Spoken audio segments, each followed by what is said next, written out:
یعنی بے زر کو ابوذر بنایا، بے داد کو مقداد بنایا، مجبور کو مختار بنایا، ذرے کو شمس بنایا۔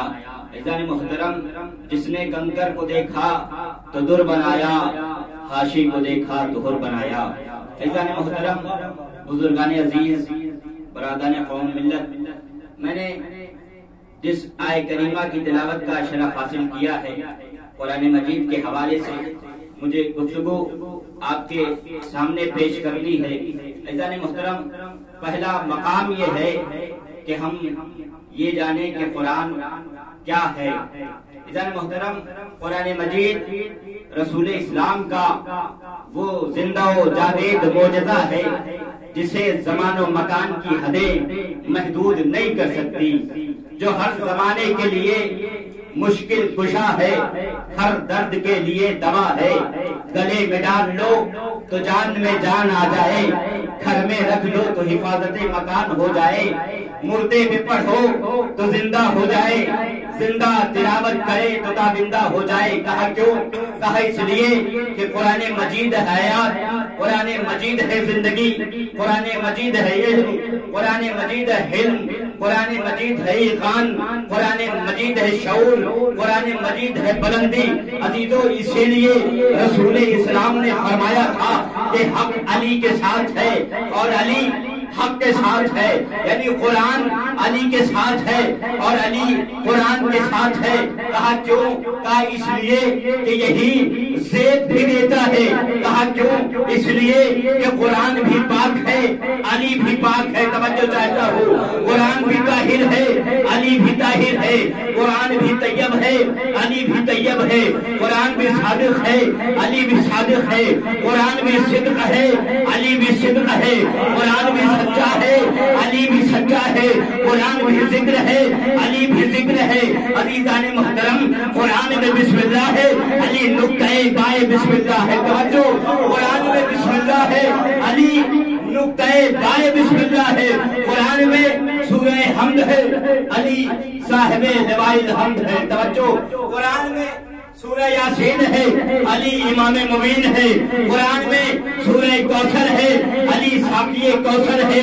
قرآن میں سورہ آل عمران ہے، علی فرزند آل عمران ہے۔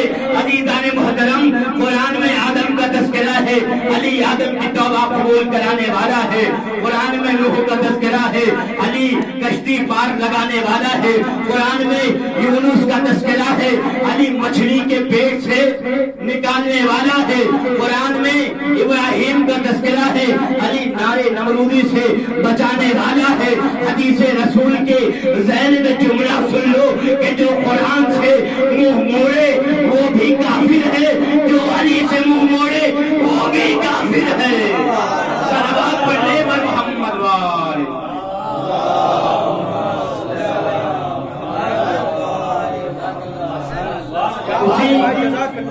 قرآن میں پروردگار عالم ارشاد فرما رہا ہے، قد جاءکم من اللہ نور و کتاب مبین۔ عزیزان محترم، میں نے یہ آیت سورہ مائدہ آیت نمبر 15 کے آخر کے جو جز ہے اس کی تلاوت کا شرف حاصل کیا ہے۔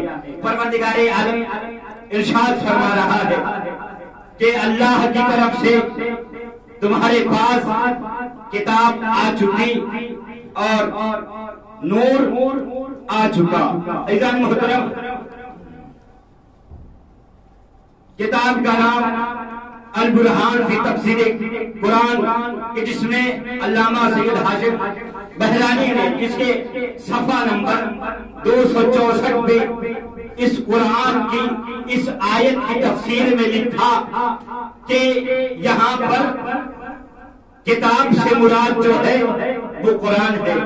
تمام عالم اسلام کے علماء حضرات اور باقی افراد اس کو قبول کرتے ہیں کہ جو ہے قرآن سے کتاب سے مراد قرآن کریم ہے، مگر اختلاف کہاں ہوتا ہے؟ آ کے نور پر۔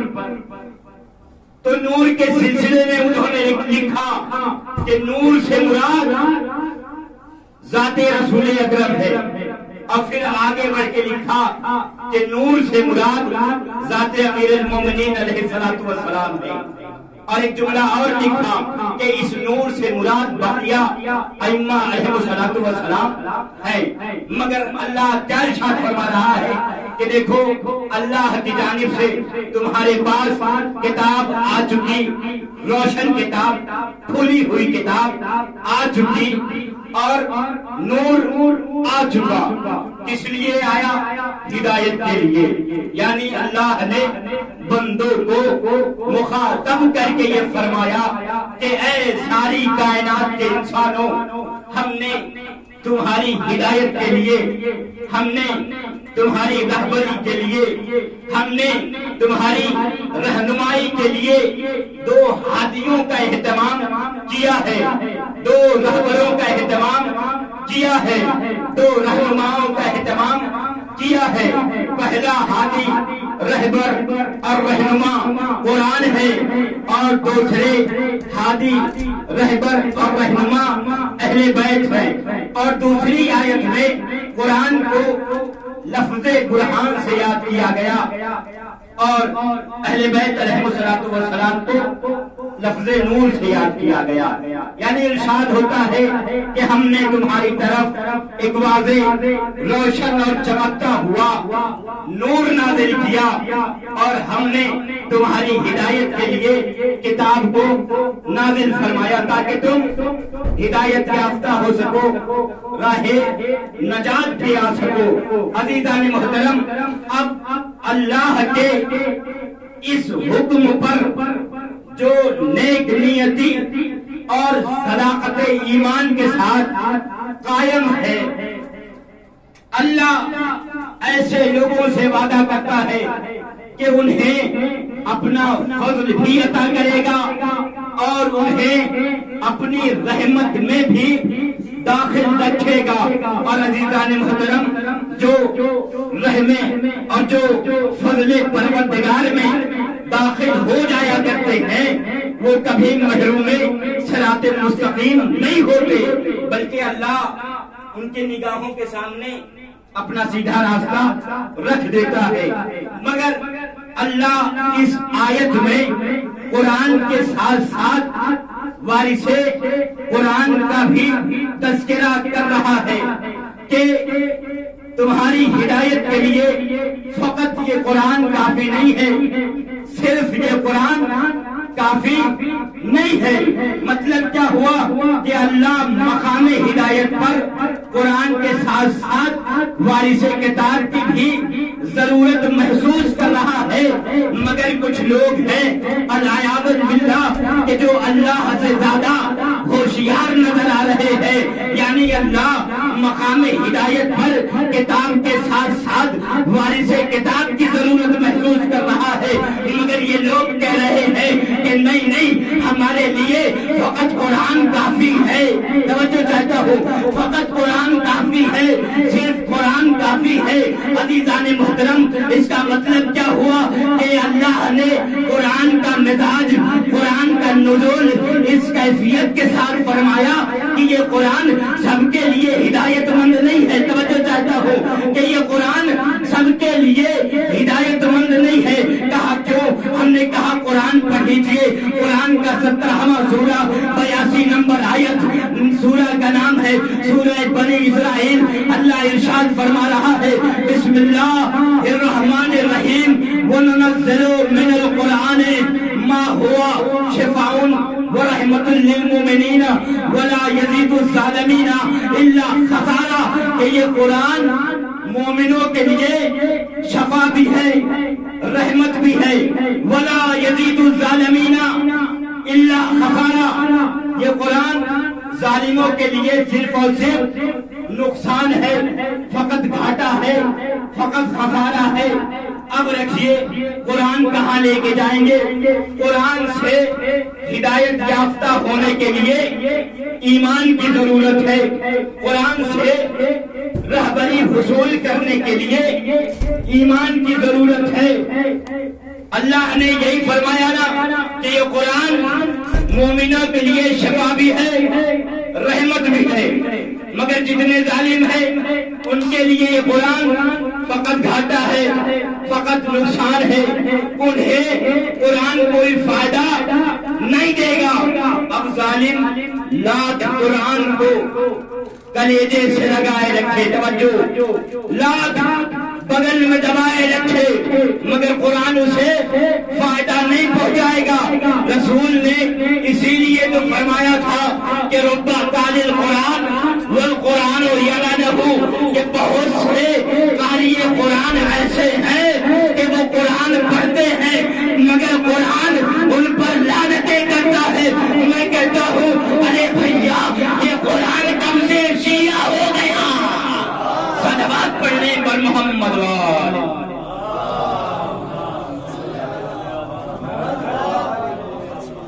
وَنُنَزِّلُ مِنَ الْقُرْآنِ مَا هُوَ شِفَاءٌ وَرَحْمَةٌ لِّلْمُؤْمِنِينَ وَلَا يَزِيدُ الظَّالِمِينَ إِلَّا خَسَارًا، کہ یہ قرآن مومنوں کے لیے شفا بھی ہے، رحمت بھی ہے، لیکن جتنے ظالم ہیں ان کے لیے فقط نقصان ہے۔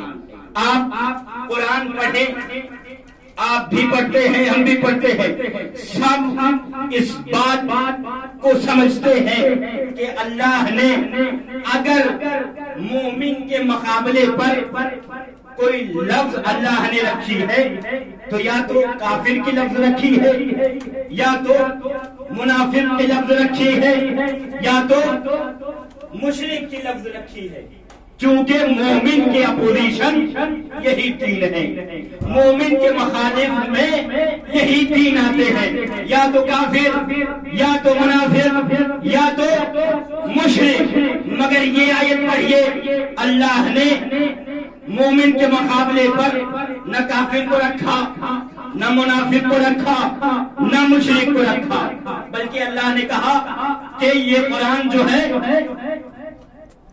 ظالمین کے لیے نقصان ہے، یعنی مومن کے لیے قرآن فائدہ ہے، ظالموں کے لیے قرآن نقصان دہ ہے۔ نہ کافر رکھا، نہ منافق، نہ مشرک۔ تو اب قرآن سے پوچھئے کہ یہ ظالم ہے کون؟ قرآن بتائے گا۔ کہاں؟ ہم نے کہا سورہ بقرہ پڑھیے، سورہ بقرہ کی آیت نمبر 124 کیا ہے؟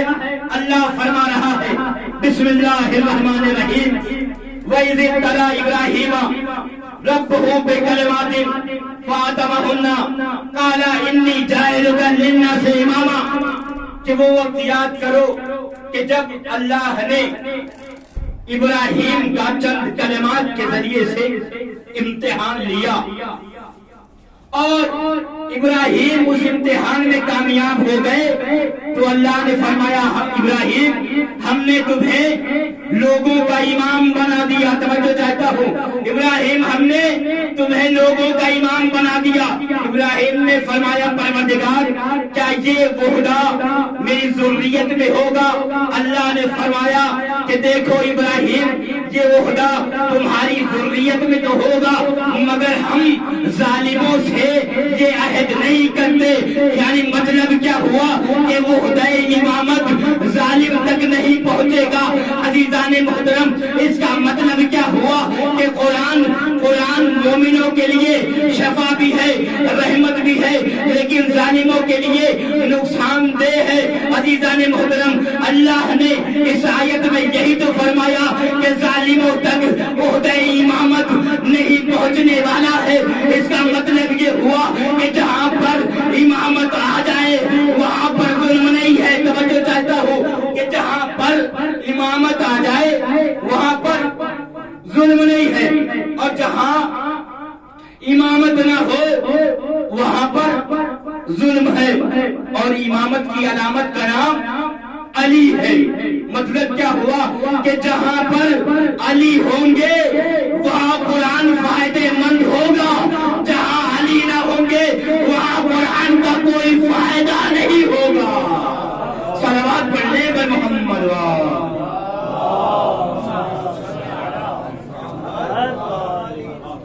مطلب یہ ہوا کہ جہاں پر وجود علی ہے وہاں پر قرآن فائدہ دے گا۔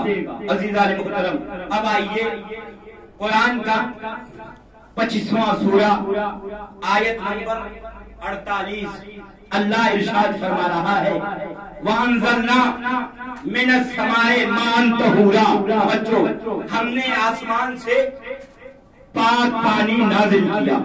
اور پھر ایک آیت سن لیجئے، قرآن کا 16واں سورہ سورہ نحل آیت نمبر 65 اللہ ارشاد فرما رہا ہے وَاللَّهُ أَنزَلَ مِنَ السَّمَاءِ مَاءً فَأَحْيَا بِهِ الْأَرْضَ بَعْدَ مَوْتِهَا۔ سنیے گا وجود علی فائدے مند کیسے آئے۔ عزیزان محترم، اللہ نے فرمایا وَاللَّهُ أَنزَلَ مِنَ السَّمَاءِ مَاءً فَأَحْيَا بِهِ الْأَرْضَ بَعْدَ مَوْتِهَا، ہم نے آسمان سے پانی کو نازل فرمایا اور اس پانی نے زمین کو زندہ کیا مر جانے کے بعد، یعنی مردہ زمین کو اس پانی نے زندہ کیا جو آسمان سے آیا تھا۔ عزیزان محترم، ہر پانی کی بہترین قسم وہی ہے کہ جو کوثر سے مل رہی ہو۔ توجہ چاہتا ہوں، ہر پانی کی بہترین قسم وہی ہے کہ جو کوثر سے مل رہی ہو۔ اللہ نے کیا فرمایا وَاللَّهُ أَنزَلَ مِنَ السَّمَاءِ مَاءً فَأَحْيَا بِهِ الْأَرْضَ بَعْدَ مَوْتِهَا، ہم نے آسمان سے پانی کو نازل کیا اور اس پانی نے مردہ زمین کو زندہ کیا ہے۔ تو ہر پانی کا سلسلہ نسب کوثر سے ملتا ہے، تو جو پانی کوثر سے نسبت رکھ کے مردہ زمین کو زندہ کر سکتا ہے، تو اگر ساقی کوثر ٹھوکر مار کے مردہ زندہ کر دے تو پھر حیرت کیا ہے۔ صلوات پڑھنے پر محمد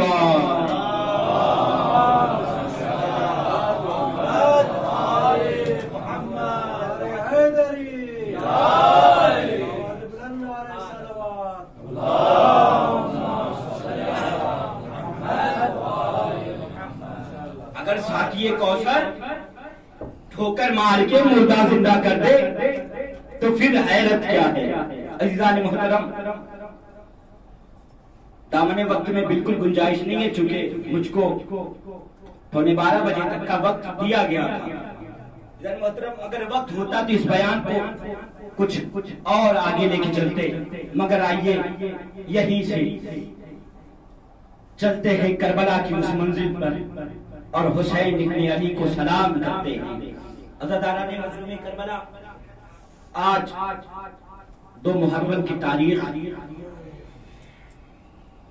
کہ جس تاریخ میں امام حسین علیہ السلام والد کربلا ہو چکے، اور عزاداران مظلوم کربلا آپ حضرات مسلسل مجلسوں میں شرکت کر رہے ہیں، آقا حسین علیہ السلام پر گریہ کر رہے ہیں، شہزادی کو ان کے لال کا پرسہ دے رہے ہیں۔ عزاداروں، دعا بس یہی کریے گا کہ شہزادی ہمارے آنسوؤں کو قبول فرمائیے۔ عزاداران مظلوم کربلا، میں کربلا کی روایت نہیں پیش کروں گا، آئیے لے کے مدینے آپ کے تصورات کو لے کے چلتا ہوں۔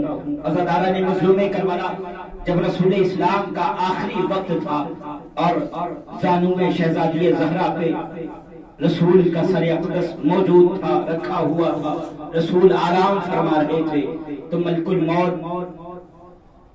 شہزادی کے در پہ آیا اور آ کے تقل بات کرتا ہے۔ شہزادی نے فرمایا اے آنے والے تو واپس چلا جا، اس لیے کہ میرا بابا ابھی آرام کر رہا ہے۔ عزاداران مظلوم کربلا، جانے والا آنے والے نے ایک مرتبہ پھر تقل بات کیا، شہزادی کی آنکھوں سے آنسو نکلنا شروع ہوا اور وہ آنسو کے قطرے رسول کے رخسار مبارک پہ پہنچے۔ رسول کی آنکھ کھلی، ایک مرتبہ رسول نے سوال کیا بیٹی رونے کا سبب کیا ہے؟ عزاداران مظلوم کربلا، شہزادی نے فرمایا بابا اللہ جانے یہ آنے والا کون ہے جس سے میں منع تو کرتی ہوں مگر بار بار تقل باب کرتا ہے۔ عزاداروں یہ ایک روایت ہے، آئیے اس روایت سے پہلے کی ایک روایت ہے کہ ملک الموت کے آنے سے پہلے ایک مرتبہ جبرائیل رسول کے پاس آئے تھے تھے. آنے کے بعد کچھ تحفے رسول کے حوالے کیے اور رسول کے حوالے کرنے کے بعد جبریل واپس چلے گئے. رسول دہاڑے مار کے رو رہے تھے. شہزادی نے سوال کیا بابا یہ رونے کا سبب کیا ہے؟ رسول نے فرمایا اے زہرا جبریل آیا تھا میرے پاس اور اس نے شہادت حسین کو بتایا ہے. عزاداران مظلوم کربلا کچھ تحفے بھی جبریل نے دیے تھے. اے عزاداروں وہ تحفہ کیا تھا؟ رسول نے کھولا تو اس میں کچھ کفن تھے, اس میں کچھ کافور تھا. رسول نے ایک عدد کفن اٹھایا, ایک مشت کافور اٹھایا اور شہزادی زہرا کو قریب بلایا. اب بلانے کے بعد کہا اے میری لال زہرا یہ تمہارے حصے کا کفن ہے اور کافور ہے, اس لیے کہ سب سے پہلے مجھ سے ملاقات کرنے والی آپ کی ذات ہوگی. عزاداران مظلوم کربلا شہزادی نے اسے محفوظ کیا. رسول نے ایک مشت کافور اٹھایا علی کے حوالے کیا اور ایک مشت کافور اٹھایا مولا حسن کے حوالے کر دیا. عزاداروں سب کے حوالے کرنے کے بعد جو کفن اور کافور بچا تھا ایک مرتبہ رسول نے علی کو قریب بلایا. اے علی یہ میرے حصے کا کفن اور کافور ہے, اسے آپ محفوظ فرمائیں جو میرے جنازے پہ آپ استعمال کریے گا. عزادار رسول یہ کہہ کے رسول نے اپنی آنکھیں بند کر لی. عزادارو رسول کی آنکھوں کا بند ہونا تھا. ایک مرتبہ آقا حسین علیہ السلام دہاڑے مار کے رونے لگے. عزادارو ایک مرتبہ شہزادی زہرا آگے بڑھی. اے میرے لال حسین تو گریا کیوں کر رہا ہے, تو رو کیوں رہا ہے؟ کہا اے اماں نانا نے سب کو کافور دیا مجھے نہیں دیا, آپ کے حوالے کیا, بابا علی کو دیا, میرے حوالے نہیں کیا. عزاداران مظلوم کربلا شہزادی آگے بڑھی. بڑھنے کے بعد کہتی ہیں بابا آخر وجہ کیا تھی؟ میرے لال حسین کو آپ نے کافور نہیں دیا. عزاداران مظلوم کربلا ایک مرتبہ رسول نے آنکھیں کھولی اور رو کے فرمایا اے میری لال زہرا ارے کافور اسے دیا جاتا ہے اسے غسل و کفن دیا جائے.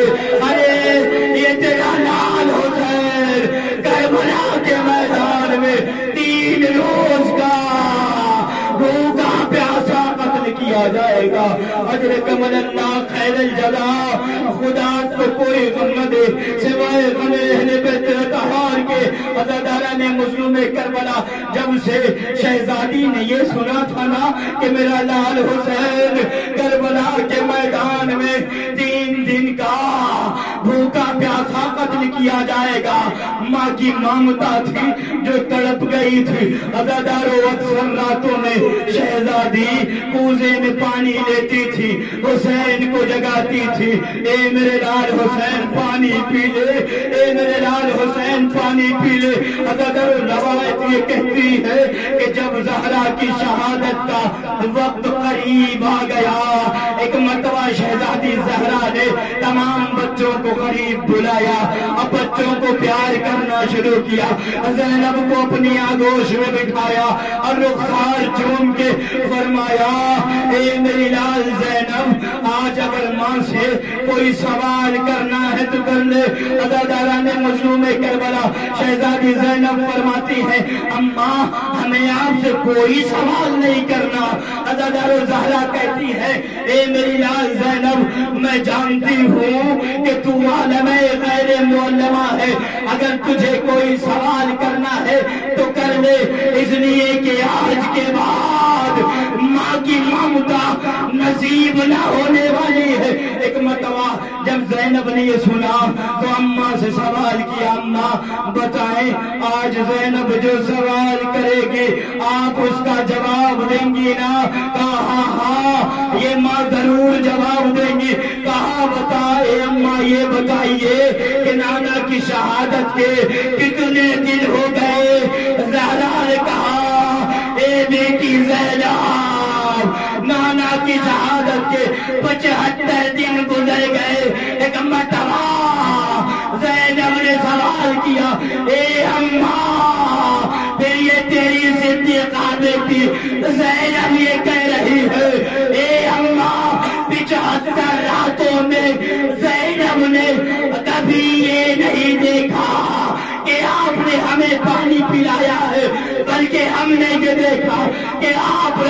کو جگا کے بھیا حسین کو پانی پلاتی ہے. اماں آخر اس کی وجہ کیا ہے؟ ایک مرتبہ زینب نے سر و سینہ پیٹا.